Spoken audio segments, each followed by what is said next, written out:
It's a strange quirk of the rich that they never really think they're rich. Comfortable, perhaps. Fortunate, maybe. But even when they're rolling in it, people usually avoid the R word. Famously, a survey of dollar millionaires found almost half denied they were wealthy, arguing that only applied to people with $7.5M, 6M, or more. Billionaires presumably feel poor compared to trillionaires. There's always someone with a bigger yacht. And that's true right down the scale. People tend to marry and make friends with a relatively narrow social circle of colleagues, old school or university mates, and fellow schoolgate parents. Which is why most regard themselves as middling-ish earners. They're confused about where they really stand, because they're measuring themselves against an unrepresentative group. So higher-rate taxpayers are often shocked to discover they're in the top 20% of earners. And doubtless some on £70,000 a year dropped their toast when Shadow Chancellor John McDonnell defined them on the Radio for Today program this week as rich, and thus eligible for higher taxes. Rich. Mwah. Ridiculous. But technically, it's true. Secondary school heads and NHS doctors, accountants and software engineers, and anyone else earning over £70,000, you're the top 5%. It might not feel like it if you are living in London and priced out of buying a home, but yours are the pips available for squeaking. And to the other 95% minus, especially in those vast swaths of Britain where living costs are lower minus, they look pretty squeakable.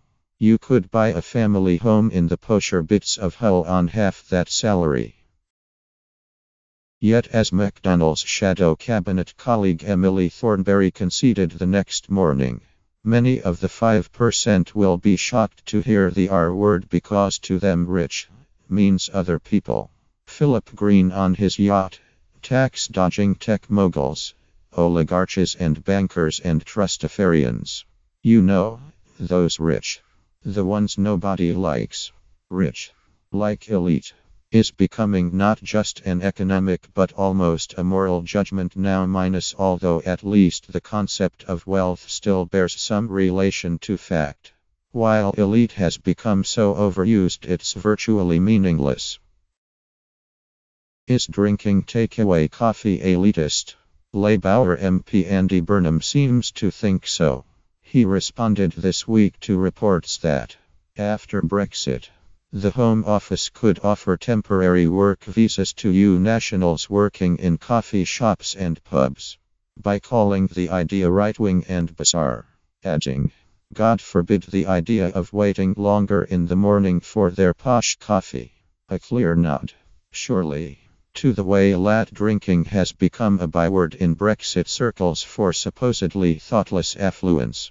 Shorthand for people who support immigration because the only migrants they know are serving them in Pret, not competing for their jobs. Setting aside the other glaring flaws in this argument minus not least that immigration-dependent industries from farming to social care may eventually need covering with such temporary visas minus, the strange thing is that coffee isn't even that posh anymore. You can get a flat white in Greggs. There's a Costa in every provincial town. Mocking lat drinkers now is practically the equivalent of knocking people for having a fridge in the 70s. A once decadent luxury that had become the norm. It says something about the feeding frenzy now surrounding elites that an intelligent man, whose parliamentary salary puts him in McDonnell's rich category, feels the need to redeem himself by getting chippy about takeaway cappuccinos. Yet, counterintuitive as it sounds, there's a risk for Labour in jumping aboard the current posh-bashing wagon, which doesn't necessarily apply to other parties. As Gordon Brown's pollster Deborah Mattinson has argued, When focus groups were asked about his desire to raise taxes on the rich, they didn't balk at the definition of rich, or even at the risk that one day they might be eligible. They just complained that it was old-fashioned. It reminded them of 70s Labour. The paradox is that raising taxes may scream politics of yesterday. To voters, Labour needs to win over, when in many ways the idea has never been so contemporary.